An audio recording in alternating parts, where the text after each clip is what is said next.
The census records of 1891 list a household in rural Ohio with 6 members, but when investigators arrived at the homestead 20 years later, only 3 graves were found: a woman, a man, and a girl who, according to local whispers, was both.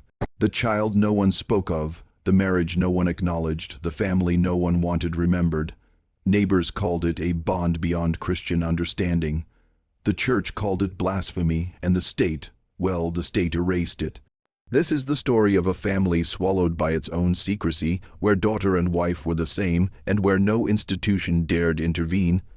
Fairfield County, Ohio, was not remarkable in the 19th century. It was farmland, German immigrants, wooden churches, and dirt roads leading nowhere in particular, but locals will tell you, if pressed, that something lived in that soil: strange disappearances, children born with whispered defects. Families who lived and died in silence, and among them the Martin household. The Martins were not poor nor particularly wealthy. They were pious, quiet, and secretive. Yet neighbors described the family home as having windows permanently curtained, doors always bolted, and sounds in the night that were neither prayer nor laughter.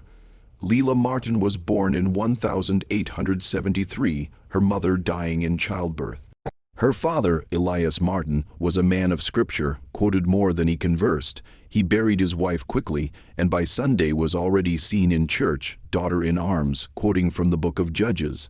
Lila was raised not by community but by confinement. No neighbor ever saw her play with other children. No schoolteacher recorded her attendance. And yet, by her 16th year, she reappeared, in the church pews, seated not beside the women of the congregation, but directly next to her father in the row reserved for married couples. It began with whispers. A woman from town, seeing Elias and Lila at the market, remarked that the girl did not look like a daughter anymore.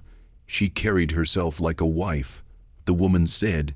By the following month, townsfolk spoke of a wedding held in secret, officiated by a preacher who was later dismissed and vanished from records entirely. The county clerk recorded nothing. The church archives erased mention. Yet diaries from local women describe Elias introducing Lila as "my beloved." Neighbors saw no ring, no ceremony, but all agreed. She was no longer referred to as a child. By 1891, the Martins vanished from official records. Their census entry is half complete, names smudged, ages altered. School registries omit Lila entirely. Church sermons from that decade carry gaps in documentation, pages torn where her name might have appeared. It is as if an effort, organized, deliberate, had erased their presence, but then why do oral accounts persist? Old journals, unsigned letters, and fragments of parish gossip all describe the same detail. Elias Martin, a father, walking arm in arm with the girl who had once been his daughter, presenting her to others as his chosen partner. The Martin home stood 3 miles outside town, a timber structure of 2 floors. Survivors described it as suffocating. The windows had been nailed shut, curtains stitched into frames so they could not be drawn back. Neighbors who visited spoke of a smell, sweet but rotting, that lingered always. Inside, one room was kept locked. Children who broke in years later found it lined with hymnals, the walls scratched with biblical verses written over themselves until illegible. And there, in the center, a single cradle, far too small for the child who once lay in it. Elias's sermons became darker. Though not an ordained preacher, he gathered men from nearby farms to speak on God's chosen unions. His interpretation of Scripture was strange, referencing ancient patriarchs, lineages preserved through forbidden means, bonds kept in blood alone. Witnesses recalled Lila standing silently beside him, her hands folded, face expressionless. She was never introduced as daughter, only as companion. Some described the way she looked at the ground, lips trembling, as if reciting something silently to herself. Several women tried to intervene. They approached church elders, urging investigation, but every attempt collapsed. Records show one elder dismissed the claims as envy of purity. Another argued it was a family matter, not for the state. A third simply vanished weeks after promising to act. Those who pressed further claimed to be visited at night. Doors rattled, windows tapped. One woman found Scripture nailed to her front door with a knife. By 1893, No one dared speak against Elias Martin. Silence became survival. By the mid-1890s, rumors spread that the Martin household contained more than 2 people. Travelers reported hearing children crying inside the home. Yet no births were recorded, and no child was ever seen. Some believed Elias and Lila had borne children who never survived infancy. Others whispered of adoptions or abductions from the nearby orphan asylum, a place with its own record of missing wards. Whatever the truth, the sound of children in that house became the county's most enduring ghost story. In 1897, Elias's farm collapsed into ruin. Crops failed, livestock sickened, and debt grew. But he refused to sell the land, telling creditors that God's covenant could not be broken.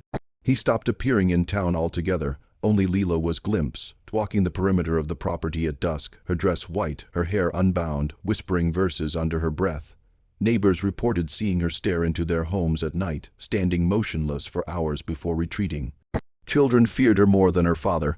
Adults began to say she no longer looked like a girl or a woman, but something suspended in between. In 1901, smoke was seen rising from the Martin home. Neighbors rushed to find the second floor ablaze.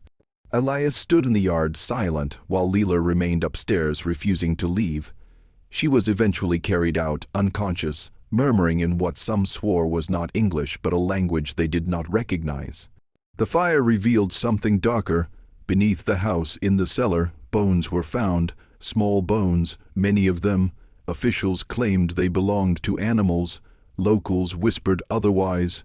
3 gravestones stand on the property to this day, weathered and illegible. Oral accounts claim one belongs to Elias, one to Lila, and one to the child who was both. The phrase recurs in diaries, etched into a hymnal margin, and even whispered in prayers of those who tried to flee the county. The child who was both daughter and wife, both innocent and corrupted, both remembered and erased. Attempts to document the Martin case failed. Newspapers never covered it. Church records shredded pages. County officials denied the family ever existed. Yet fragments persist in sermons that omit verses, in land deeds that name no heirs, in photographs where a girl is blurred beyond recognition. This is not oversight. It is suppression. The question is, who demanded the silence? Later testimony suggests the church itself protected Elias. The preacher who officiated his alleged union with Lila was relocated, then disappeared. Elders warned parishioners against gossip, framing silence as obedience. Those who defied were excommunicated. It was not merely the Martins' secret, it was the church's survival. If bloodlines, scripture, and corruption intertwined, the institution had far more to lose than any one family. Witnesses who claimed to hear Lila speak described her as broken, her voice flat, her words rehearsed. She often repeated one phrase, "I belong because I was chosen." Some said her eyes seemed unfocused, as if she were not fully present. Others swore she recognized them and deliberately looked away. The trauma was not hers alone. Whole families fractured over whether to acknowledge the Martins. Some fled the county entirely, refusing to speak their names again. The bones in the cellar remain the greatest mystery. If they were human, they belonged to children between 2 and 7. No birth records exist. No graves beyond the 3. Yet locals continued to swear they heard children in the night, even decades later, long after the Martins were gone. Were these children real or echoes of guilt embedded in the land? No one can answer, but the sound of crying, faint and distant, is still reported near the ruins. The Martins are believed to have died around 1908. Some say Elias took his own life. Others claim he vanished into the woods. As for Lila, her grave may exist, but no body was ever confirmed. Oral tradition insists she lingered, seen wandering the property for years, hair grayer, body thinner, lips still murmuring. The house collapsed into ruin, but the story remained alive in whispers. By the 1920s, Fairfield County grew, modernized, and paved over its past. The Martins became a memory too dangerous to teach, too shameful to acknowledge. Children heard the story from grandparents who swore them to secrecy. Preachers denied it. Schools ignored it. Yet silence did not erase the horror, it only deepened it. To many who still remember, the Martin family represents something larger. the corruption hidden within families, the exploitation shielded by scripture, and the trauma carried across generations. The phrase daughter and wife has become a curse, whispered only in warning. A reminder of what happens when secrecy becomes survival and when institutions protect the predator, not the child. The Martins may be forgotten by history, but their story reveals a truth Americans fear to confront: that families, churches, and towns can collude in silence. That bloodlines can twist into prisons, that innocence can be rewritten as obedience, and that sometimes the most horrifying unions are not those that defy Scripture, but those that claim to fulfill it. And so, in Fairfield County, Ohio, a girl was raised as daughter, taken as wife, and buried as both. The land remembers, even if the records do not.